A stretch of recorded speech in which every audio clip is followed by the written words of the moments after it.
Alors, bonjour mesdames. Tout le monde est là? Ça va? Alors, on va continuer notre cours sur le Rav Dessler. Alors, le paragraphe, c'est le Perek Tet. Je ne sais pas si vous l'avez devant vous. Vous avez la feuille? Oui, non? Non, oui? Top. Alors, regardez, on va faire un petit cours d'hébreu.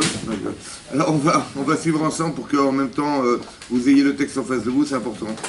Alors, c'est marqué comme ça. Donc, Ech itkarev Adam el koach hanetina. Le sujet que traite le Rav Dessler, c'est comment itkarev Adam, l'homme se rapproche, el koach hanetina, on va dire du pouvoir de donner. Le koach, c'est la force de donner. Terem sheyagi Adam le madrigat shlemut haenoshi. Terem, avant sheyagi Adam, qu'arrive l'homme, les madrigat shlemut, au niveau de la perfection haenoshit humaine. Il parle donc d'atteindre une perfection humaine. Areu chaser. De toute façon, au départ, il est manquant. Ouais. C'est-à-dire qu'il faut savoir que nous sommes en manque pour arriver à une forme de perfection personnelle. Mais dès l'instant où la personne, elle pense qu'elle est pleine, qu'elle est complète, elle ne peut pas atteindre quelque chose. Donc, donc quand on a parlé d'ambition, au départ, il faut savoir quels sont les manques qui vont engendrer l'ambition chez la personne. Ici, le Rav Dessler explique qu'on peut atteindre un niveau de perfection humaine, mais au départ, on est chasser, on est manquant. Elno Asheifa Anediva. La personne n'a pas d'ambition de donner. On n'est pas construit pour donner au départ. Ça veut dire que la personne, elle n'est pas donneur. D'accord? Abba Mitor Archavat Adaat, qui viendra Mitor, à l'intérieur de Archavat Adaat, l'élargissement de l'esprit. L'élargissement, Archavat Adaat. Shinit Bayara et Perikret, qui va être explicité dans le 8e chapitre, qui est explicité. Alken Derech Aliyato. C'est pour cela, explique le Rav Dessler, logiquement, que Derech Aliyato, le chemin de son élévation, Sarichul Ishtamesh Letzorech Hatov. Il faut toujours avoir l'usage, l'Ishtamesh de servir Letzorech dans le besoin du bien. Gam Beshifa Reva Anit. On va aussi utiliser, ce que nous on a décrit comme quelque chose qui n'était pas forcément positif, qui était le désir d'être affamé. Oui, on a expliqué que on est affamé d'avoir, de posséder. On va utiliser ce désir, qui en fait est un désir au départ qui est a priori négatif, parce que dans l'intérêt de soi, on va l'utiliser pour évoluer avec. Alors, donc c'est ce que dit le Rav Dessler, donc on va devoir l'utiliser pour le bien. Gam beshifa rehavanit, donc la shifa, l'ambition qu'on a d'être affamé. Shifa shel milui chesrodo. Ce qu'on appelle d'être affamé, c'est le désir de remplir un vide. Vous voyez, quand j'ai faim, je mange. Quand j'ai soif, je bois. Donc c'est ce besoin qui est un manque qui va entraîner un désir de le combler. Ça va? Il dit un novaat mikor hamosher avatatzmo, qui est en fait novaat, qui est issu mikor hamosher, d'une force qui nous attire, et avatatzmo, de l'amour de soi. Ça va? Ça veut dire qu'il y a une façon réflexive d'exister. Et une façon de vivre de façon extérieure. On dit le rachat, il vit pour lui, et le tzaddik, il vit pour les autres. Ça va? Que tout ce que la personne devient, elle a de sens que dans l'exercice de faire quelque chose de sa vie. Ou bien, non, de remplir sa vie, de remplir l'intérêt qu'il a d'exister. Le Rav Dessler explique qu'on va développer un phénomène ici. Le phénomène, c'est d'arriver à la shlemut. Ça veut dire d'être entier dans sa vie, d'être parfait, en passant par un manque au départ. Oui, les machal, par exemple. Ben Adam la makom. Si tous les rapports qu'on a vis-à-vis de Ben Adam la makom, ouais, cette relation verticale qu'on a avec Hachem entre l'homme et son créateur. Il a fait chez l'Ishma. Il va faire pas les Shem Shamaïm. Pas les Shem Shamaïm, c'est-à-dire dans l'intérêt de soi. Klomar les Tzorech Atzmo. C'est quoi faire les Shem Shamaïm au nom du ciel? C'est sans intérêt personnel, ce qui est très très compliqué. Mais est-ce qu'on peut l'atteindre naturellement, ce principe, d'atteindre ce niveau-là, de faire les mitzvot, les Shem Shamaïm? Comment? C'est naturel, c'est possible ou pas? C'est impossible, ça va? Impossible. 2, c'est impossible.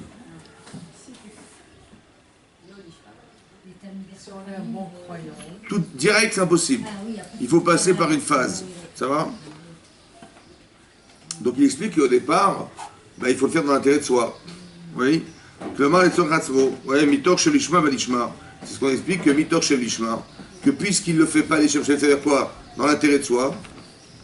par exemple, faites-le dans un intérêt personnel.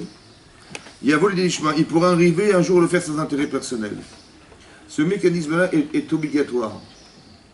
Oui, il y a assez mira. Au début, on peut le faire parce qu'on a peur, parce qu'on craint. Oui. Et Irène et Napcho, Meronesh, il dit voilà, si je fais des avérotes, il va m'arriver des catastrophes. Écoutez, je vais faire les mitzvot. Mais je ne le fais pas parce que la mise m'intéresse. Je le fais comme l'enfant qui a peur de la punition. Mais je vais le faire ou pas? Ouais. Ben, je vais m'habituer à faire les choses parce qu'au départ, j'ai peur de la punition. On t'a pas demandé de faire pour la peur, on t'a demandé de faire parce qu'il faut faire. Les chefs Shamaïm, dis non. On va au débat de le faire parce qu'on peut avoir peur. Il y a assez à tout le monde qui avait le prince. Ou bien l'inverse. Si je fais des mises, c'est ce que je vais gagner. Et si je fais de la violence, qu'est-ce que je vais perdre? Oui, mais je ne le fais pas pour la misoire. Je le fais dans l'intérêt de gagner quelque chose. Je vais gagner le lavage, j'aurai une bonne parnassa, Dieu va être avec moi. Ou l'inverse. Vous imaginez si je trahis Hachem et j'ai Hachem contre moi, c'est une catastrophe. Mais je ne le fais pas pour l'intérêt de la mitzvah. Je le fais par l'intérêt personnel que j'ai à gagner de la faire. Ou la perte que j'ai de ne pas faire. Oui, ou de faire l'inverse. Vous avez compris? Donc on va le faire dans l'intérêt de soi. Très bien. Donc il le fait dans l'intention de recevoir un salaire. Almenat les kabel pras. Donc il demande un salaire pour le travail effectué. Voilà, j'ai fait la mitzvah. Bah, logiquement, je reçois un salaire là-bas pour la mitzvah que j'ai faite. Ça va? Et plus je vais m'engager, plus mon salaire va être important. C'est motivant. Donc on le fait que dans l'intérêt du salaire. Ça veut dire que dans l'intérêt de ce que va amener la mitzvah. Vechen ben adam la chavero yaase kaele. Donc ben adam amakom. Je ne sais pas ce que je vais gagner, mais si je vais gagner l'infini, ça vaut le coup. Donc je vais gagner. Mais de perdre l'infini, c'est grave. Donc je vais le faire dans l'intérêt de gagner. Ou dans l'intérêt de ne pas perdre. Ça c'est Ben Adam, la Makom. Ben Adam, la Chavero, entre soi et son prochain. Gam Bitor Rachamim. Je vais le faire parce que j'ai pitié des gens. Je vais faire du chesed parce que ça me fait mal au ventre de voir des pauvres. Alors je vais faire du chesed, je vais faire de la zaka parce que ça me fait mal au ventre. Ou Midot Rachamim, où j'ai pitié des gens. Oui, je vais porter le joug des autres. J'ai vu des émissions où j'ai vu des gens me dire, vous savez, il y a des gens qui sont dans la détresse, il faut les aider. Je ne peux pas supporter ce genre de choses, je vais les aider. Mais est-ce que je les aide pour eux ou je les aide pour moi? Hein? Bah oui, parce que j'ai mal au ventre. De les voir comme ça me fait mal au cœur. Et quand je les redonnais de l'argent, je me sentais mieux, vous savez quoi? Mais est-ce que j'ai donné pour eux ou je l'ai pour moi? Midot Rachamim, va adosser Balim Chavero de porter le joug des autres. Lo bemidat atova anikia ena. Ça vient pas du midat atova. Ça vient pas du tov en fait. Anikia qui est propre. Mais le fait que ça renvoie quelque part une sensibilité particulière qui dérange. Et dès l'instant où j'ai comblé ce manque, je me sens mieux. C'est ça la différence. Quelle est la différence entre la rachamim, la pitié, et le chesed de la bonté? Non, mais c'est quoi la différence émotionnelle entre la pitié et la bonté? Ça nous renvoie à nous, on n'est pas bien. Ça crée chez nous un on dit d'Abraham, Abraham il était Baal Chesed, c'est un Chesed. Et il n'est pas en Rachamim. Vous voyez la différence ou pas? C'est quoi la différence? C'est vrai. Ça veut dire que la différence c'est que, est-ce que quand on est bon, c'est parce qu'on réagit à ce qu'on a vu qu'on est bon? Ou parce qu'il faut être bon? Non, mais la bonté, c'est une nature. Oui. Que... Une réaction. Oui. Chazak, c'est vrai. Par exemple, j'ai un exemple très simple, vous allez comprendre. Un jour, Hachem a dit à Abraham, je ne vais quand même pas détruire Sédom, sans lui faire savoir. Alors il va dire à Abraham, voilà, je vais détruire Sédom. Abraham il dit, comment ça, détruire Sédom? Pas possible. Il y a peut-être 50 sadikim, 40 sadikim. Ailleurs, le Rav Dessler, il explique, il dit comme ça. C'était quoi le problème en fait? Parce que je vous explique une chose. Est-ce qu'Abraham il doit réagir par chesed ou il doit réagir par rachamim? Quand vous voyez ça, vous avez pitié des gens qui vont disparaître? Ou il faut qu'ils vivent parce que c'est le chesed d'Hachem qui va les faire vivre? C'est très compliqué ça. Pourquoi? C'est quoi la différence fondamentale? Le Rav Dessler il dit comme ça. Si quelqu'un il prie parce qu'il a pitié des gens, ce sont des grands balavérotes, oui, ces gens ils font des grandes fautes là-bas, c'est des grands fauteurs. Mais par pitié pour eux, il faut qu'ils vivent quand même. C'est pas normal qu'ils vont quand même pas mourir à cause de Raverot. Si Abraham il avait pris Berachamim par pitié, on lui aurait dit, tu as pitié d'eux? Et de moi t'as pas pitié? Hein? Moi qui supporte la Verot toute la journée, Hachem. Vous avez compris?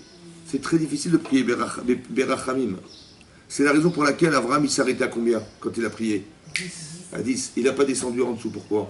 Pourquoi il n'a pas prié pour Lot, son neveu? Il était là-bas, Lot. Il dit, bon, peut-être qu'il n'y en a pas 10, mais mon neveu, je t'en prie. Parce qu'il aurait fait appel à Rachamim et pitié de lui. Alors si déjà tu as Rachamim pour lui, alors il Rachamim pour moi. Donc la seule chose qu'il avait à faire, c'est de demander Chesed. Incroyable.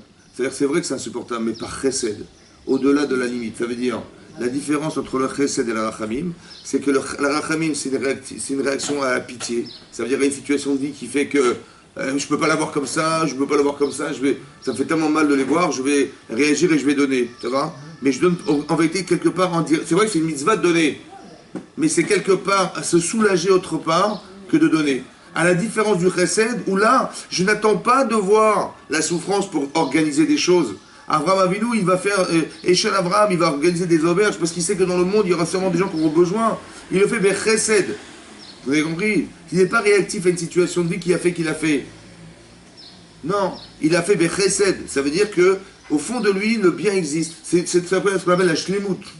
On n'est pas en réaction à la situation, que quand je vois que ça va pas, ça va, c'est pas grave. Ou quelqu'un, comme il y a marqué dans le Midrash là-bas, le Rav Dessler il ramène ailleurs, il dit que la différence entre Yov et Abraham, c'est que Hachem a dit à Yov, tu sais quoi, quelle est la différence entre toi et Abraham? C'est que Yov, il donnait à boire à ceux qui avaient soif, il donnait à manger à ceux qui avaient faim.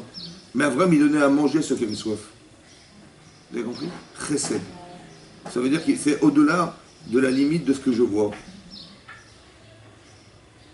Mais il dit le Rav Dessler, pour arriver à ce niveau-là, ouais, arriver à ce qu'Abraham a réussi à faire, que de ne pas attendre d'être réactif aux situations pour agir, il est passé forcément par du lolishma. Ça veut dire de le faire dans l'intérêt de soi. D'accord? C'est ce qu'il dit là. Vaken Adam le Chavero Yasekaele. Mitor Rachamim.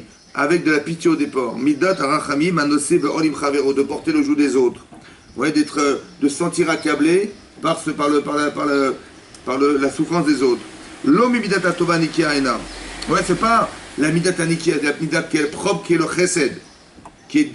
On veut dire qu'il a carrément annihilé tout ce qui était forme personnelle et relative à soi. Kisibat Amasi, oui. Asher Irachem et Tatsar Atzmo. Parce que quand on a pitié, en fait, on est merachem, on a pitié de sa propre souffrance. C'est pour ça qu'on donne. Ça veut dire qu'il y a des niveaux de donation qui soit elle dit, mais moi je donne rien du tout, et qui dit, oui, je donne par pitié, ou je donne par chesed. Alors donner par pitié, c'est aussi une mida. C'est aussi qui fait partie de la mitzvah de donner. Mais ça veut dire quelque part, c'est quand même limité à la souffrance que ça engage, que ça engendre, que de voir la souffrance. Ouais. Alors on va aider les gens. On va proposer, mais indirectement, on fait bien sûr qu'on aide les gens évidemment, mais indirectement c'est quand même une forme de soulagement. Et si tu n'avais pas souffert, tu aurais donné? Ben non. Tu as compris la limite? Et si tu n'avais pas mal au ventre, tu aurais donné? Je dis non. Oui. Voilà, c'est ça. Ça veut dire qu'il y a une limite dans la façon de donner. Ça va? Qui est limitée à la difficulté que ça engendre chez la personne.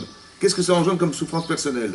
Mais s'il n'y a pas de souffrance, ben, j'ai pas envie de donner, ou ça me dit rien de donner. Non, il faut que tu saches que ta vocation, c'est d'apporter quelque chose aux autres. Ça va? Ça fait partie de la madrega, du niveau du chesed. Il dit, etc., etc. Donc, chez Mistaher, donc il est en souffrance lorsqu'il voit la souffrance des autres, il est en réaction. Comment ça se fait qu'à votre avis, ouais, et on va essayer de réfléchir ensemble, pourquoi on est obligé de passer par un lolishma pour faire du lishma? Pourquoi on est obligé de faire, au départ, je vais avoir pitié des gens, et à un moment donné, je vais tellement être habitué à donner, qu'à un moment donné, je vais donner sans avoir besoin d'avoir pitié. Mais comment ça se fait? Expliquez-moi par quel phénomène, où est-ce qu'on a mal pour être obligé d'être passé par du lolishma? On l'a vécu. Hein? À cause de quoi on est obligé de passer par le lishma? À cause de quoi on est obligé de passer par le lishma? C'est pas marqué l'inverse dans Père Kavot? Pour que le corps, parce que le corps est hein? Que le corps vive le ça. sentiment, alors donc on ressent quelque chose. Donc, qu'est-ce qui m'empêche, voilà, vous avez raison, qu'est-ce qui m'empêche d'avoir cette capacité à faire les Shem Shamaim? C'est quoi qui nous empêche de l'atteindre ce niveau-là? Hein? Le corps, Hazak. Ouais. Pourquoi? Parce que si j'ai pas pitié, j'ai pas envie de faire d'efforts. Si j'ai pas pitié, j'ai pas envie de donner ce qui m'appartient. Mais c'est pas une réflexion spirituelle, ça. De ne pas avoir envie de perdre.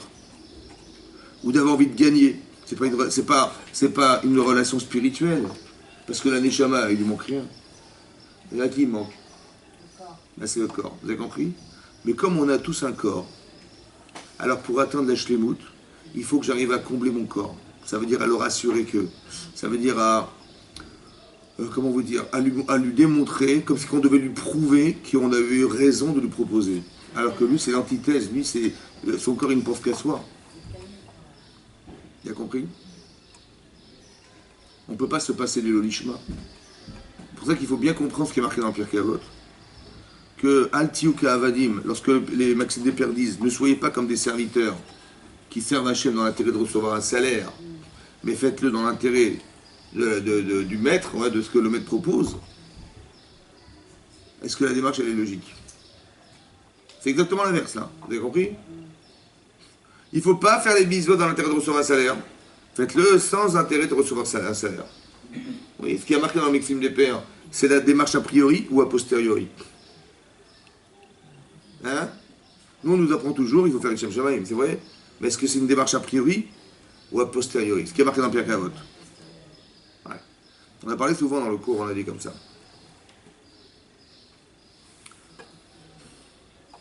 De façon théorique. Si je vous propose le Olam Haba, avec tout l'intérêt qu'on a de se reprocher d'Hachem et que le but à atteindre, et la Hana, elle est sans commune mesure, avec ce qu'on peut avoir comme profit dans ce monde, oui, non. Et cette vie dans ce monde. Qu'est-ce que vous choisissez? Là, on dit la limite de cette vie, avec bon, bah, les avantages et les inconvénients, et l'éternité avec que des avantages. De façon théorique, qu'est-ce que vous choisissez? Olam Haba. C'est vrai ou pas? Et dans la réalité, hein, dans la réalité, bah, le Olam Haba, on s'en occupe pas. Quand est-ce qu'on s'occupe de l'Olam Haba? Bah, pas très souvent. On dit quand on sera à la retraite. Bah oui, parce qu'on n'a pas le temps. Bah oui, c'est comme ça. Hein? Oui, non. Comment ça se fait? Comment ça se fait qu'on n'arrive pas à atteindre ce qu'on pense? C'est ça. Vous avez compris, c'est le corps. C'est ça le problème. Par exemple, dans la paracha de cette semaine, il y a une chose bizarre. À Moshe Rabbeinu, il a envoyé les Meraglim, les explorateurs. Ça veut dire que dans chaque tribu, on a pris un seul homme par tribu. On a choisi le meilleur. Il y avait combien de tribus? 12. On a pris les 12 meilleurs. Les 12 meilleurs. On les a envoyés. Ils sont revenus. Au bout de 40 jours, ils ont dit, vous savez, la terre, elle est extraordinaire. Regardez les fruits qu'on a rapportés. Ils ont amené une grappe de raisin et qu'ils ont porté 10 personnes. Vous prenez une grappe de raisin avec votre main. Ils étaient 10 à porter, tellement c'était énorme. Ils ont dit, Hachem ne nous a pas menti, elle est super. La terre, elle est vraiment extraordinaire. Ça va, ils vous plaisent les fruits ou pas? Ils vous plaisent les fruits ou pas? Bah, ils sont beaux ou pas? Bon, imaginez-vous les gens qui les mangent. Mais on a vu des géants. Ils étaient énormes, des géants. Et il y avait un Amalek sur des montagnes, ils vivaient dans des villes fortifiées. Blablabla. On leur a tellement fait peur d'Israël, ils en ont pleuré, c'était Tisha B'Av. Ils ont dit, vous savez quoi? Chazakou Bimenu. Ils sont plus forts que nous. On va rester en désert, on va se calmer. Ça va? Mais Rachid dit là-bas, hein, Chazakou Mimenu. Ils sont plus forts, il est plus fort que nous. Ils sont plus forts que nous. Chazakou Mimenu, Rachid dit Kaviachol. Comme si qu'ils avaient dit, Klapé Marla. En direction du ciel. Ils sont plus forts que lui. Ça veut dire même Hachem, il ne va pas nous aider. On n'y arrivera pas. C'est vrai, c'est... On a pris les 12 meilleures personnes, les plus grandes équipes qui vivaient dans la génération. On les a fait aller revenir, ils ont revenu, ils ont dit, vous savez quoi, Kaviachol, ils ont dit, mais ils sont plus forts que nous, hein. Comme si qu'ils avaient dit, ils sont plus forts que Hachem. Sauf deux, quand même. Sauf deux, ça comment. Mais est-ce qu'un enfant de 10 ans, il peut dire une bêtise pareille? Hein? Pardon? Il veut dire plus fort qu'Hachem, on dit Dieu il est en haut, Dieu il est en bas, Dieu il est à droite. Mais comment c'est possible? Mais qui c'est qui a créé ces géants? Qui c'est qui a créé ces géants? Quand Hachem ne peut pas se débarrasser de ce qu'il a créé, je vois. C'est quoi Kaviachol? C'est comme si qu'ils avaient dit plus fort qu'Hachem. J'ai pas compris. Comment c'est possible ça? Hein? Comment? Pardon? C'est leurs yeux qui ont parlé. Non, on parle des Miralim. Les Miralim, c'était Ils ont liquide. eu très peur. Parce Pardon? que c'est vrai ce qu'ils ont vu. Ils ont vu Des géants. géants. D'accord, alors? Et ils ont eu très peur. Et donc? Bon, il y a une autre interprétation qu'on a dit tout à l'heure. Oui. Oui. Il a dit que parce qu'il voulait garder leur autorité dans le désert. C'est vrai, mais moi je sais, ça c'est marqué dans le Zohar. Mais ce que je veux dire, c'est comment on peut avoir cette réflexion? Comment on peut imaginer une chose pareille? C'est pas possible. Que dire Kaviachol, Klapé Marla Amrou. Rachid dit Kaviachol, comme si ils avaient dit ils sont plus forts qu'Hachem. J'ai pas compris comment c'est possible. C'est ça qu'ils ont dit. Hein? Kaviachol, c'est comme si ils avaient dit, ils ont dit ouais, ils sont plus forts que nous, hein. Mais c'est comme si ils avaient dit ils sont plus forts que Dieu. C'est ça qu'a dit Rachid, Klapé Marla, en direction du ciel. Ils ont dit, vous savez, on s'en sortira jamais. Hein? Comment c'est possible? Mais comment c'est possible? Est-ce que c'est logique? C'est leur corps qui parlait. Khazak. Ça veut dire que c'est ce que je suis en train de vous expliquer. Il faut bien comprendre que la théorie, bien sûr que théoriquement c'est impossible de dire une chose pareille. Mais c'est parce qu'on a un gouffre qu'on peut le dire. Ça veut dire quoi? Ça veut dire que quand vous vous trouvez devant des géants, ils mesurent la tour Eiffel. Et vous, vous êtes mesdames avec votre petite épée au pied de la tour Eiffel. Comme ça, ouais. Bon, vous allez vous en sortir ou pas? Vous avez peur ou pas? Mais si vous avez peur, c'est qu'Hachem ne peut pas vous aider. Vous avez compris ou pas? Kaviachol, si j'ai peur, c'est qu'Hachem, il ne peut pas m'aider. Parce que si j'avais eu confiance en Dieu, j'aurais rigolé devant des géants pareils. J'aurais dit les pauvres. Pourtant, c'était des gens, Torah. Mais vous avez compris ce que ça veut dire? Mais ça veut dire quoi? Ça veut dire qu'il faut comprendre une chose. C'est que l'olishma balishma. D'abord, il faut que tu t'habitues. Vous avez compris, il y a deux choses à comprendre. On peut être des très grands théoriciens, mais on n'a pas de charisme. Vous avez compris? Le charisme, ça veut dire que, est-ce que tu es rassuré de ce que tu sais? Ben, ton corps, pas forcément. Parce qu'il n'est pas habitué à se battre, parce qu'il n'est pas habitué à avoir des géants pareils. Donc si j'ai peur, ça va? Eh ben, c'est que forcément, Hachem, il n'est pas là. Il n'est pas suffisamment fort. Mais la Emouna, ça veut dire quoi? La Emouna, c'est ça que je veux comprendre. Ils n'avaient pas d'Emouna ces gens-là? Si. Ça veut dire que la Emouna, ça veut dire qu'il faut être capable de penser. Mais ça veut dire comme ça, je vais vous explique une chose. Si vous allez vous promener aux États-Unis, mais vous allez dans le Bronx. Le Bronx, c'est des rues de voyous. Hein? Vous arrivez là-bas, on vous dit, voilà, vous rentrez dans le Bronx. Il est minuit avec votre petite sac à main. Hein? Voilà. Comment vous vous sentez? Vous avez peur ou pas? Très bien. Vous avez peur ou pas? Très bien. Maintenant, si vous êtes accompagné du champion du monde de boxe, de karaté, je ne sais pas moi, d'accord, champion du monde.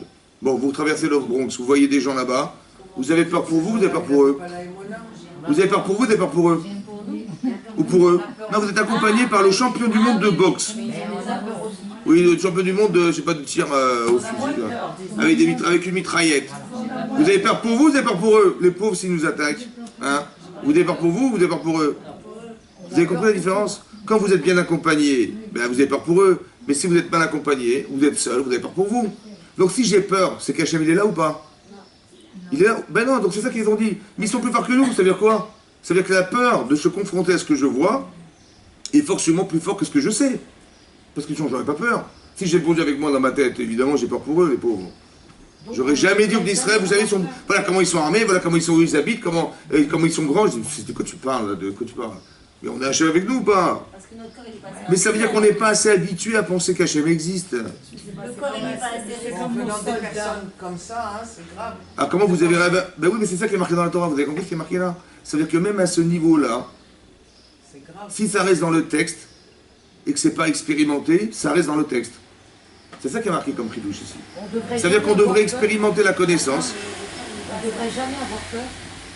Si, mais vous allez avoir peur. Par exemple, si je vous demande, madame, vous savez quoi? On va faire une expérience tous les deux. Vous savez ce qu'on va faire? On va monter en parachute dans un avion. Vous allez mettre un parachute sur vous. Ça va? On va monter à 4000 mètres d'altitude. Pour la première fois de votre vie, vous allez vivre un truc extraordinaire. Bon, on va monter à 4000 mètres. Je vais ouvrir la porte de l'avion et je vais vous dire, madame, sautez. Allez-y, madame. Faites-moi plaisir, faites-vous plaisir, allez-y. Bon, vous allez y arriver ou pas? Bon, mais si vous avez sauté de 100 fois, et bien après, vous dites, mais quand est-ce que je remonte là-haut? Vous avez compris? C'est l'expérience qui va vous rassurer. Mais ça, c'est pas dans les livres, ça. C'est la pratique corporelle. qui va faire que vous allez répéter des situations de vie qui fait que... Mais c'est ça, mais ça fait partie de la Emouna, ça. Parce que je sais bien qu'il y a quelque chose qui est contre moi, c'est mon corps. Moi, j'aimerais bien sauter en parachute, mais j'y arrive pas. J'arrive devant, je vois ça, je tremble. Mais j'aurais tellement aimé, mais c'est contre ma volonté. Mais c'est quoi qui est contre moi? Ben, c'est mon corps qui est contre moi, parce que immédiatement, je suis pas rassuré. Pour toutes nos peurs, en fait. Exactement. Donc, c'est-à-dire que la Emouna, c'est quoi la Emouna? C'est d'avoir une théorie assez forte, ou alors arriver à se rassurer intellectuellement assez fort pour dire à son corps, mais t'inquiète pas, il y a chérie là. Ça va? Quand le corps il est rassuré, en fait, la Emouna. C'est ce que je vous explique. C'est exactement comme en couple. Les gens se marient, la première année de mariage, pourquoi elle est compliquée? Première année de mariage. Les gens ne se connaissent pas. Mais c'est quoi qui est compliqué? Puisqu'on s'aime et on a envie, on a décidé de vivre ensemble. Il est où le problème? T'as l'habitude encore, on appelle... Parce que... Le caractère des... Khazak ou pas? Les coups sont opposés. Hein? Les coups sont opposés. Ah, écoutez-moi Et à bien. la fin, on calque l'un sur l'autre. On calque l'un sur l'autre.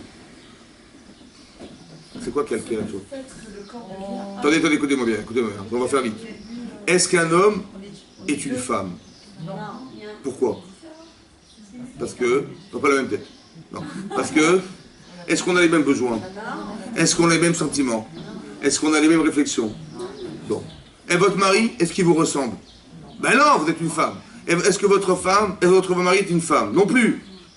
Donc c'est forcément contre vous ou pas? Forcément ou pas? Donc qu'est-ce qu'il faut faire alors pour arriver à adapter et qu'il n'y ait pas de problème? C'est vrai, mais aussi autre chose. Parce que ça ne dépend pas de vous seulement, ça dépend de lui. Et Dieu vous le... Je pense comme ça, écoutez-moi bien. Je pense que c'est très important qu'on dise ça. Par exemple, il faut s'habituer, c'est ça qu'il faut. Écoutez, par exemple, je vous explique. Si, je donne toujours cet exemple pour que vous compreniez la notion. Si demain vous devez déménager, vous habitez à Paris, et on vous dit vous êtes muté en Chine. Ça va? À Pékin. Il faut aller à Pékin, vivre à Pékin avec toute la marmaille, les enfants, les machins, votre mari et tout ça. Bon, vous arrivez à Pékin. Bon, vous parlez chinois?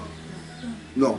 Vous connaissez Pékin? Non plus. Vous avez trouvé une école pour les enfants? Non plus. Le travail pour votre mari, vous trouvez? Non plus. Vous connaissez un peu le quartier, vous savez vous débrouiller, vous savez vous dire... Rien, zéro. Bon, mais on reste... Si vous restez française à Pékin, qu'est-ce qui va se passer, mesdames? Vous restez française. On vous parle en chinois, vous ne comprenez rien. Vous devenez folle, non? Faire demi-tour. Donc vous êtes rassuré ou pas? Donc qu'est-ce qu'il faut faire pour être rassuré? Ben, il faut commencer à apprendre le chinois. Non? Il faut parler chinois, il faut commencer à connaître le quartier, il faut commencer à réfléchir où est-ce que je vais travailler, où est-ce que mes enfants, dans quelle école. On s'adapte ou pas? Mais c'est ça qui manque, vous n'avez pas compris, c'est ça qui manque. C'est que de se rassurer.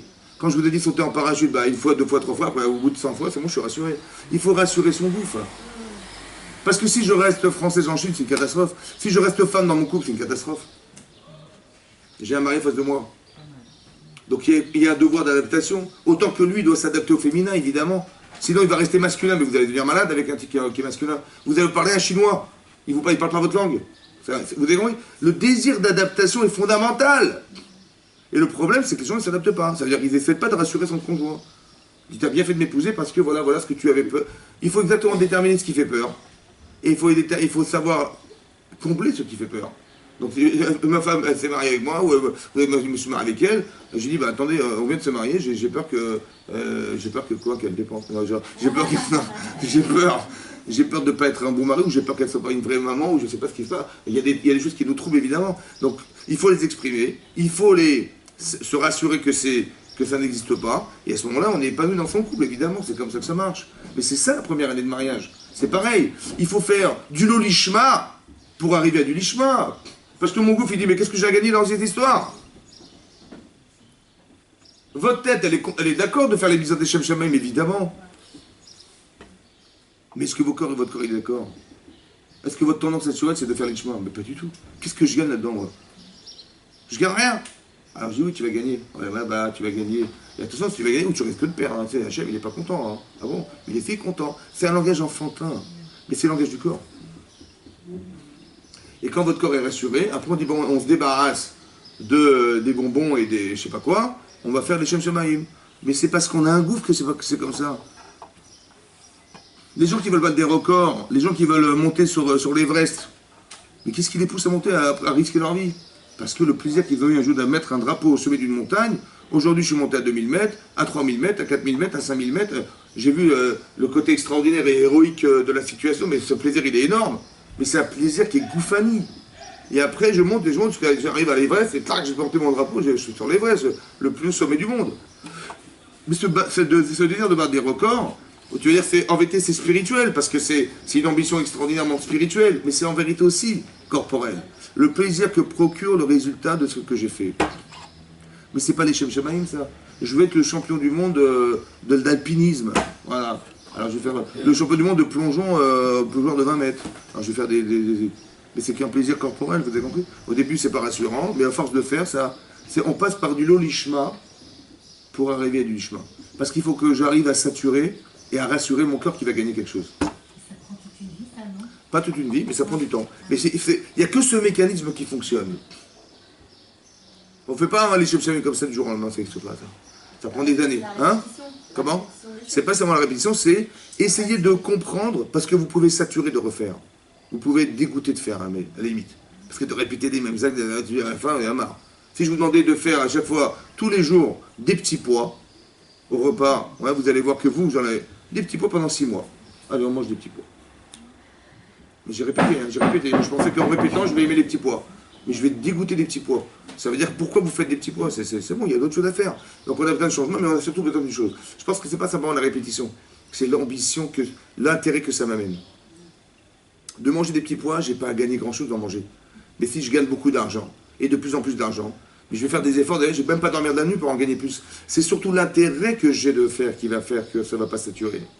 Quel objectif j'ai à atteindre dans ma vie qui ne va pas saturer? Mais si vous faites sans gagner quoi que ce soit, vous allez arriver à un moment donné à saturer, et même au dégoût de la chose. Parce que qu'est-ce que je gagne dans l'histoire? Je gagne rien. Ah ouais, Si on passe à la saturation, qu'est-ce qu'il faut faire? Ah, c'est ça. Après, il faut trouver un intérêt. Non, mais à partir de là, ça devient intéressant. Ah, bien sûr, oui, bien sûr. Parce que, mais même avant déjà, qu'est-ce qu'il faut faire pour ne pas saturer? C'est aussi important. Il y a des gens, ils vivent en couple, ils voient, la femme c'est la même, ça fait 20 ans, ça va?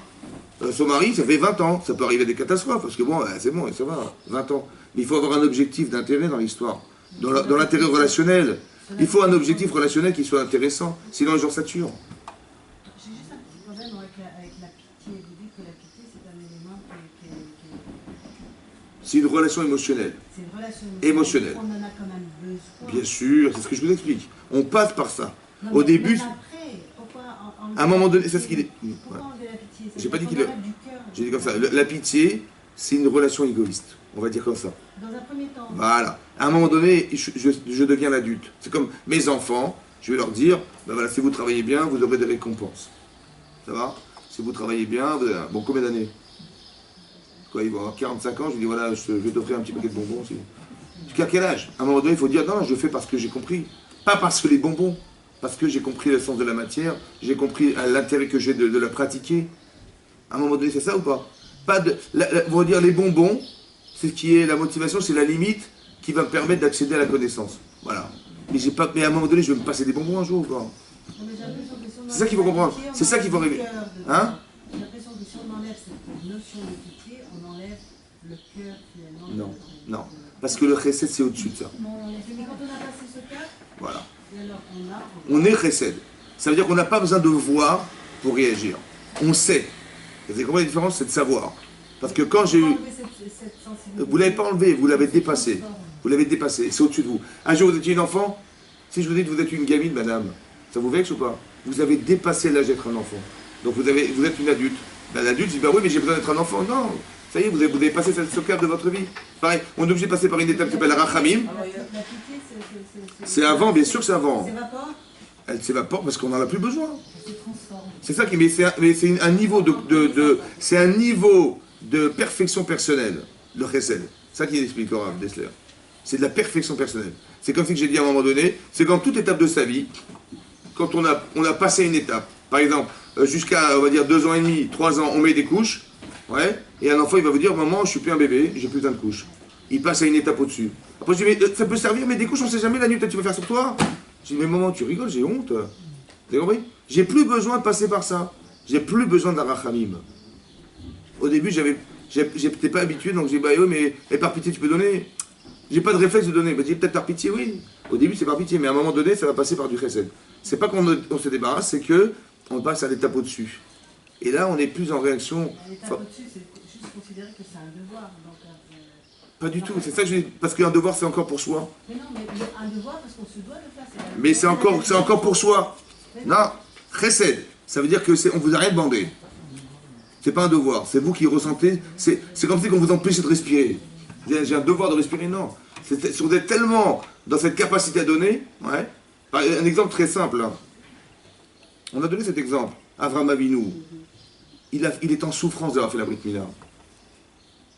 Il est en souffrance de supporter la chaleur du soleil qui est intense. À quoi il pense? Il avait de la peine qu'il n'y ait personne. Il n'a même pas de la peine. C'est plus fort que lui. Il faut qu'il soit dans sa tente en attendant les gens.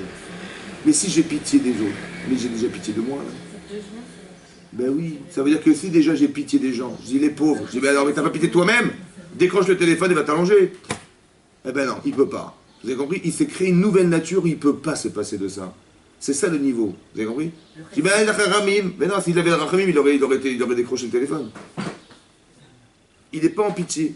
Il n'a même pas pitié de lui-même. Oui, ça veut dire qu'il y a quelque chose en nous qui s'appelle la shlimut. C'est-à-dire d'être entier dans soi. Je pense que c'est la plénitude. Mais on est obligé de passer par le lishma. Ça va? Parce qu'on a un gouffre. C'est ça le truc. Ça va, vous avez compris? C'est ça. On a un corps, il ne faut pas oublier ça. Donc il y a un travail à faire qui est spécifique à ce travail. Nous, on a toujours dit, mais il faut faire les Shem, on pensait qu'on allait faire les Shem, donc des fois on est déçus parce qu'on n'y arrive pas. C'est l'inverse qui se passe. On dit, mais quand est-ce que je vais faire les Shem Shamaim? Et bien, Chazé Shalom, sans intérêt personnel, sans... Et même on voit que c'est comme ça, écoutez. Par exemple, des gens, je sais pas moi, vous étudiez la Torah. Il y a des gens, ils étudient les Shem Shamaim. Ça veut dire, voilà, j'ai étudié avec ma Chavrota, ça fait 10 ans, on étudie, mais sans intérêt personnel. Il y a des gens, non, il dit, je vais devenir un Rav, je vais passer des smichot, je vais apprendre par cœur la Gemara, je vais devenir un Rosh Yeshiva. Et bien tout à coup, quand vous les interrogez, ces deux personnes, celui qui veut devenir un Rosh Yeshiva, il connaît toute la Gemara, il connaît tous les Tosfot, il connaît par cœur tous les Rashi, il connaît par cœur tout par cœur. Et l'autre vous dit, qu'est-ce que tu te rappelles? Je dis, bah attends, de quoi tu parles là? C'est le Shem Shamaim. Mais il ne te rappelle pas grand-chose, pourquoi? Parce qu'il n'y a pas d'objectif. Vous avez compris la différence? Maintenant, quand la personne est devenue Rosh Yeshiva, et l'autre il n'est pas le Rosh Yeshiva, il est devenu Rosh Yeshiva. Après tu peux lui dire, bon maintenant, c'est bien, tu es devenu Rosh Yeshiva, maintenant tu peux faire les Shem Shamaim. Vous avez compris? C'est pareil. Ça veut dire qu'on ne peut pas atteindre des niveaux sans objectif personnel. Parce que le désir et l'ambition fait partie de la partie corporelle de ma vie. Donc tant que je n'ai pas comblé ça, bah c'est comme ça. Vous avez compris? Il y a des gens qui vont faire des métiers pour de l'argent, mais à un moment donné, ils vont dire, bon maintenant que j'en ai, je vais faire les Shem Shamaim. Vous avez compris? Voilà. Ça veut dire que la personne, elle va commencer maintenant qu'elle a comblé un désir personnel où elle est rassurée d'avoir, on va passer sur autre chose, sur l'intérêt que j'ai de faire ce que je fais dans ma vie. Mais ça, c'est les Shem Shamaim, mais ça ne peut pas passer autre part que dans l'intérêt de soulager ce qui était un manque au début. Donc fais le lishma, et après tu vas arriver au lishma. Mais de croire qu'on va y arriver sans ça, c'est comme si vous étiez inquiète, et je vais ne t'inquiète pas, Dieu est là. Tu vois? Tu as compris, tu as compris, mais ça fait 10 fois que je te répète, mais n'aie pas peur. J'ai compris, mais tu m'as pas résolu mon problème. Tu me parles de spiritualité, après j'ai un problème physique. Vous avez compris? Il faut répondre à la vraie question. C'est comme Hachem a dit, vous savez quoi? Vous allez travailler pendant 6 ans. Agriculteur. La 7e année, c'est terminé. Tranquille. Pardon? Oui, c'est fini. Vous n'allez pas labourer, vous n'allez pas récolter, vous allez récolter ce que vous avez. Du début de la 7e, mais après c'est fini, après. J'ai pas compris là. Vous n'allez plus pouvoir manger. Ah bon? Alors vous allez vous dire, Manochal Bashana Shevit. Comme ça la Torah demande. Elle dit, mais alors vous allez vous poser la question, mais qu'est-ce que je vais manger la 7e année puisqu'on ne peut plus ni semer ni labourer? Alors je vais vous dire, bitachon. Ayez confiance en Dieu. Ça va, vous êtes soulagé ou quoi? Attendez, j'ai mal au ventre, j'ai faim, et tu me dis, mais bitachon. Tu m'as répondu à quoi? À mon ventre ou à ma tête? À ma tête. C'est une bonne réponse, ça? Ben non. Alors Hachem, il dit, t'inquiète pas, je t'ai préparé une bracha à la 6e année, tu pourras manger. Il faut répondre à la question, déjà. Quand tu me dis, mais il faut bitachon, tu m'as pas répondu, tu m'as dit, il faut avoir confiance en Dieu. Mais j'ai pas un problème intellectuel, moi. J'ai un problème physique. Réponds-moi physique. Ça va? Donc il faut savoir quelle est la question et à quoi vous venez répondre. Et quand on répond, mais t'inquiète pas, Dieu est grand, j'ai compris, mais j'ai faim. Mais Dieu est grand, j'ai faim. Il faut répondre à la question. Donc il faut savoir à chaque fois qu'on savait répondre. Donc si vous n'êtes pas rassuré, ou vous voulez arriver à l'Echem Shamaïm, ben, il faut d'abord se rassurer de pouvoir y arriver. Et quand on est rassuré, alors on bascule sur autre chose. C'est ça qu'il dit. C'est ça qui est marqué ici. Tout ce que je vous ai dit le Rav Dessler, qu'il faut faire pas l'Echem Shamaïm, c'est Koach Hanetila. C'est le désir de prendre à soi. Quand je fais dans l'intérêt d'avoir le lama, quand je fais parce que j'ai peur de recevoir un onesh, je le fais pour la vision ou je le fais pour moi? C'est Koach Hanetila, ça. J'utilise la Torah pour mes intérêts personnels. Ça va? D'accord. Artov sheishtamesh bekaile tzorech aruchaniut. Artov, seulement c'est bon. Sheishtamesh qu'il utilise bekaile, ce genre de choses. Les tzorech aruchaniut dans l'intérêt spirituel. C'est incroyable. Kimosh Neymar, comme c'est marqué, ve'afta et Hashem elokecha. De ve'afta. Tu aimeras et Hashem elokecha bechol levavecha. Ça se traduit comme bechol levavecha. Bechol levavecha. Bechol libecha, de tout ton cœur. Bechol levavecha. On a combien de cœurs? Levavecha, il y a combien de cœurs?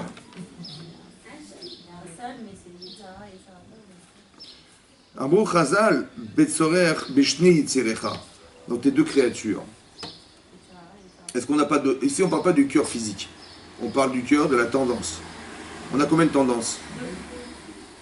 Il faut que tu serves Hachem avec les deux. Laquelle première tendance? C'est quoi la première tendance?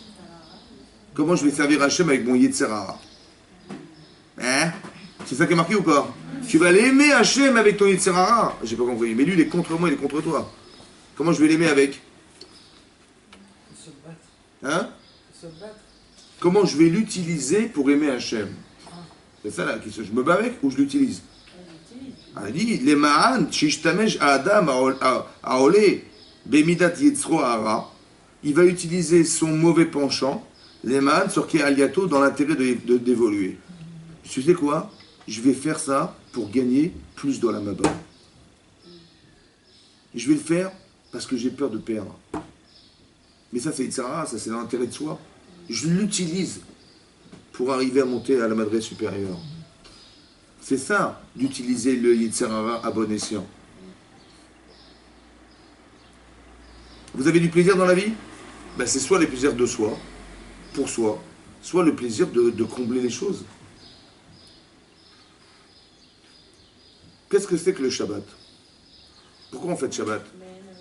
Pourquoi on fête Shabbat? Pourquoi on fête Shabbat? Toutes les semaines, on fête Shabbat. Ouais?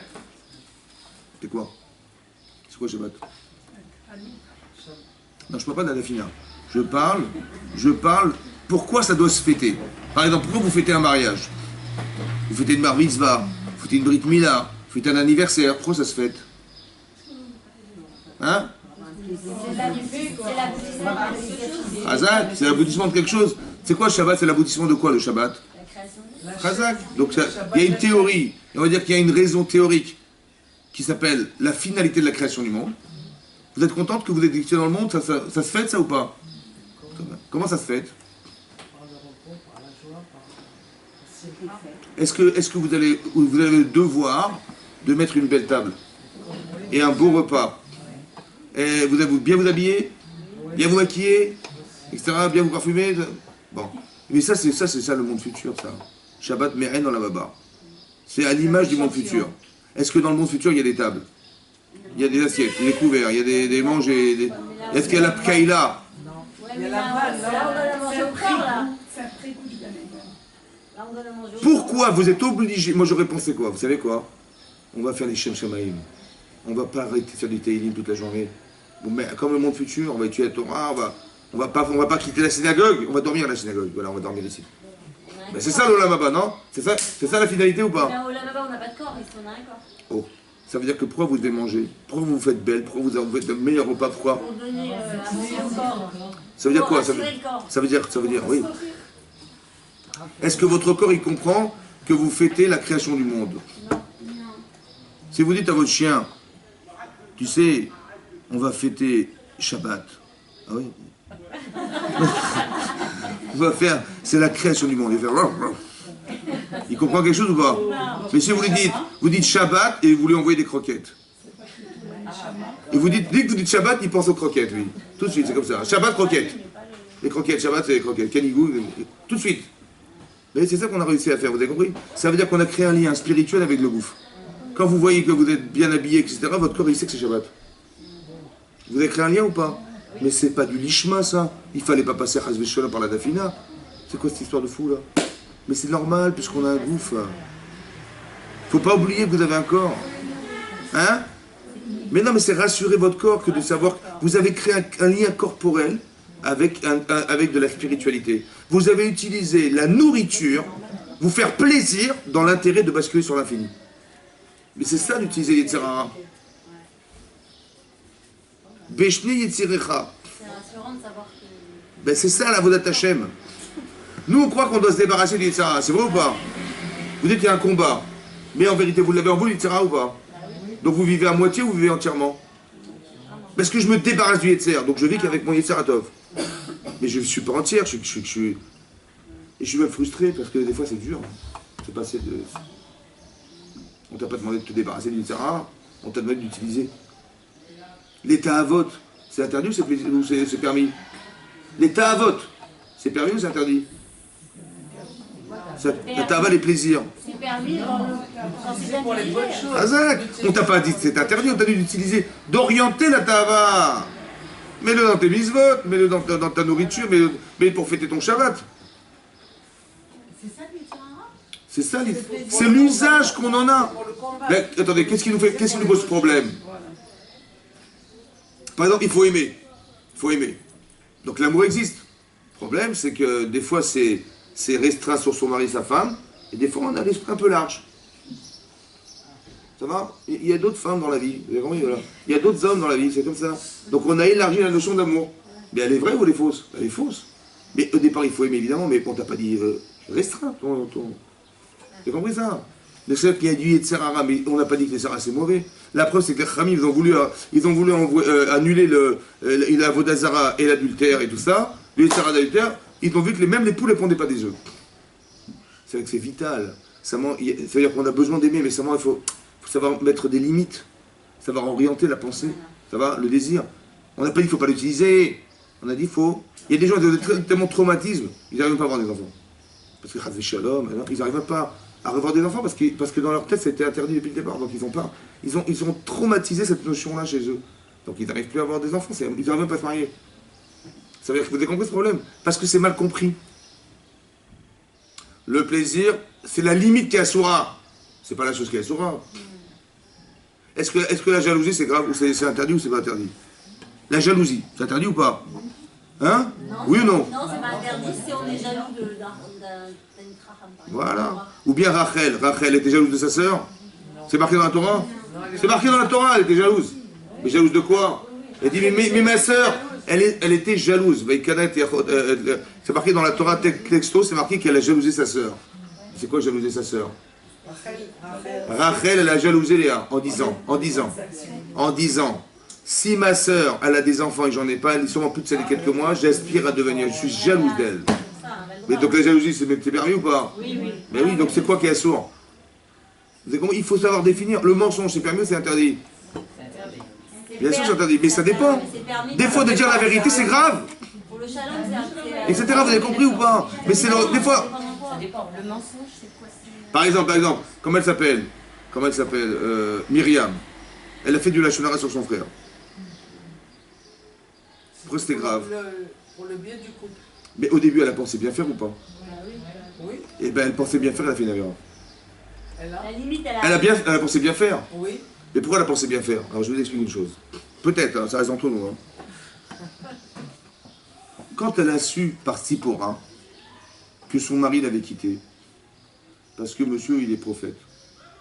Parce que quand elle a entendu Eldad ou Medad, qui ont prophétisé dans le camp, après qu'on ait désigné 70 Sadikim, qui allaient remplacer un peu Moshe Rabbeinu, qui allait un peu le seconder, elle a dit, je les plains, leurs femmes. Hein. Je dis, pourquoi? Elle a dit à Myriam, elle a dit, bah, je les plains à leur femme. Je dis pourquoi? Parce que maintenant que son prophète, ils vont devoir se séparer de leur mari. De leur femme, pardon. Je dis pourquoi tu dis ça? Parce que mon mari s'est séparé. Depuis qu'il y a eu Matan Torah, mais mon mari, je ne le vois plus. Elle dit quoi? Je dis mais quoi? Mais Moshe il parle pas qu'à Moshe. Hachem il parle pas qu'à Moshe Rabbeinu, il parle à nous. Depuis quand? Parce qu'on est prophète, on ne sait pas de son mari ou de sa femme. Et nous, il ne nous a rien dit Hachem. Et donc c'est là qu'elle a été racontée à son. Ah, ouais. Mais pourquoi ça l'a rebellée quelque part.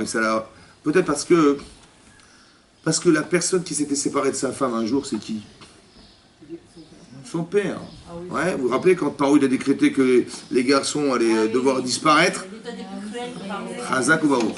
Donc elle a réconcilié qui? Ben, son père et sa mère. Elle a fait du Shalom Bayit. Et qu'est-ce qui est né de cette relation? Donc quand elle voit Moshe Rabbeinu, elle dit grâce à qui il est là? Hein? Alors dites-moi, on a reçu la Torah grâce à qui? Grâce à qui? Grâce à qui? Elle est spirituellement très très puissante cette relation maintenant. Oui, non? Donc peut-être que maintenant, écoutez-moi bien, peut-être qu'elle était tellement heureuse de ça qu'elle n'a pas pris la précaution de réfléchir à se dire peut-être c'est différent. Ça veut dire, quand Hachem leur a dit Madoua lo yerita medaber, vous n'avez pas eu peur de dire. C'est-à-dire que tu vois bien que Moshe Rabbeinu n'est pas égal à toi. C'est-à-dire que si c'était à l'égal de toi, j'aurais compris qu'il s'est trompé. Mais est-ce que tu es à l'égal de ton frère? Non. Cette différence, peut-être qu'elle suffisait à dire que déjà c'est différent, donc j'ose pas dire. Peut-être que Hachem lui a dit à lui en particulier de se séparer de sa femme. Je ne sais pas, moi je ne suis pas Moshe Rabbeinu. Mais si elle s'est permis de le dire, c'est qu'elle a pensé qu'elle était à l'égal de son frère. Mais pourquoi elle a pensé qu'elle était à l'égal de son frère? C'est bien que c'est différent. Il y a seul Moshe Rabbeinu qui peut monter sur mon Sinaï. C'est seul Moshe Rabbeinu qui pouvait nous sortir d'Égypte. Pourquoi tout à coup, elle est à l'égal de son frère? Parce que s'il existe, c'est grâce à qui? Donc cette satisfaction personnelle, elle m'empêche de penser qu'on est différent. Parce que si mon frère est différent de moi, je ne pourrais pas faire cette mitzvah. Mais j'ai envie de la faire. Donc j'ai pas envie de penser qu'on est différent. Ça, vous savez ce que c'est ça? C'est Yitzhara des Tzadikim. Le Yitzhara des Tzadikim, c'est de croire qu'en faisant cette chose, ils ont fait une mitzvah, alors qu'ils ont été manipulés derrière par un intérêt personnel qui fait du copier-coller. On croit que mon père est séparé de sa femme, mon frère est séparé de sa femme, je vais faire une mitzvah comme j'ai fait avec mon père, je vais faire avec mon frère. Et en vérité, c'était pas pareil. Madoua lo yerita medaber. Vous avez vu la subtilité du Yitzhara? C'est Dieu qui l'a demandé à Moshe. De quoi? De se séparer. Oui, c'est Dieu. À partir de quand? Il leur a dit, quand il leur a dit, séparez-vous de vos femmes 3 jours. Lui, il a dit, toi, tu peux rester avec moi. Après Matan Torah. Juste avant Matan Torah. 3 jours avant Matan Torah. Oui, vous avez compris? à tout le peuple.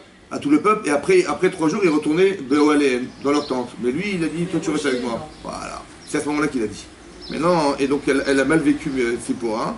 Et donc elle a manifesté sa belle-sœur. Et c'est là que ça a engendré, etc. Vous avez compris? Et pour vous expliquer que des fois j'utilise le tzara, mais des fois il est contre moi, mais il utilise on doit être chalem, c'est de dire, la shlemout, c'est de dire, et peut-être que c'est différent. Il faut toujours se poser la question. Vous avez compris? C'est un peu de la gava, non? Laquelle? Non, c'est pas de la gava, c'est la fierté personnelle. J'ai réussi à faire une mise à pareille. Vous imaginez qu'elle a fait naître Moshe Rabbeinu, je sais pas si vous vous rendez compte. D'accord, mais c'est une fierté, ça. De ne pas se poser la question. Ça peut être dû à l'intérêt. C'est peut-être dû à l'intérêt. J'ai tellement d'intérêt à faire. Mina Shamaïm, j'ai entendu ma belle-sœur. Mina Shamaïm, j'ai réconcilié mon père et ma mère. Mina Shamaïm, je suis la personne adéquate. Elle se sent le devoir de le faire, mais elle ne se sent pas compte que dans ce désir-là, vous avez compris, il y a un manque. C'est-à-dire qu'on peut même être piégé, par le plaisir de la misère qu'on a eu. Un jour que ça nous a procuré. C'est-à-dire que nous, on doit être dans le plaisir d'atteindre quelque chose, ce qui va nous construire. Et il faut faire attention, Madoua lo yerita medaber. Vous n'avez pas eu peur de dire. Ça veut dire, vous avez compris? On a utilisé les tzara pour soi, et des fois il est contre soi. Il faut juste trouver la subtilité des deux. Ça va? C'est ça que l'explique Rav Dessler. On ne peut pas exister sans lui. Parce qu'il y a deux Yetzirah. Il y a deux Yetzirah. Il y a Tov et Hara. C'est comme si je voulais me débarrasser de la moitié de ma vie, quoi. C'est pas possible. Donc je vais l'utiliser dans le bon sens. C'est une manière d'orienter. Quand vous faites belle. Pourquoi vous faites. Vous avez compris? Chaque notion, elle a une notion. Est-ce que je le fais pour me montrer ou je le fais parce que je veux plaire à mon mari? Je ne sais pas moi. Ces deux façons, elles sont vraies. Seulement, c'est l'orientation qui est fausse. Vous avez compris? Voilà. Je l'utilise dans l'intérêt d'évoluer dans ma vie. Je l'utilise. Parce que je ne peux pas vivre à moitié. Il y a des gens qui vivent qu'à moitié. Ils ne vivent pas. Ils sont malheureux, ils sont jamais heureux, ils sont jamais joyeux. Parce qu'ils vivent une vie qui est coupée du etc. J'utilise. Vous avez compris? Quand on dit par exemple de. Comment il s'appelle? De Youssef qu'il était beau, c'était un art, il se faisait beau. Oui, c'est marqué là-bas. Il était Nahar, c'était un jeune homme. Et Rachid dit, assez Naharout. Il agissait avec, comme un jeune homme, un adolescent. Il s'arrangeait les cheveux, il se faisait un petit brushing. Alors on dit, c'est un rachat, Youssef. Qu'est-ce qu'il fait? Il arrange les cheveux, il arrange les yeux. En fait, ça fait partie de l'évolution. Que d'abord, on se fait beau. Et après, on fait des choses belles. Mais si les gens ne sont pas capables d'être beaux, ils ne pourront jamais arriver à penser que c'est beau. D'abord, c'est corporel, après, c'est spirituel. Quand vous faites des mitzvot, vous voyez quelqu'un qui fait une mitzvah, vous dites, mais comme c'est beau à voir. Mais s'il n'y a rien de beau là-dedans, c'est spirituel. C'est parce que la notion de beauté existe on peut basculer sur du spirituel. Mais si la personne n'a jamais été belle, elle dit, mais de quoi tu parles? Elle n'a pas le goût à voir, ça va? Donc c'est très important de ne jamais casser ce principe. Exactement. Chazako. C'est beau la Torah, franchement.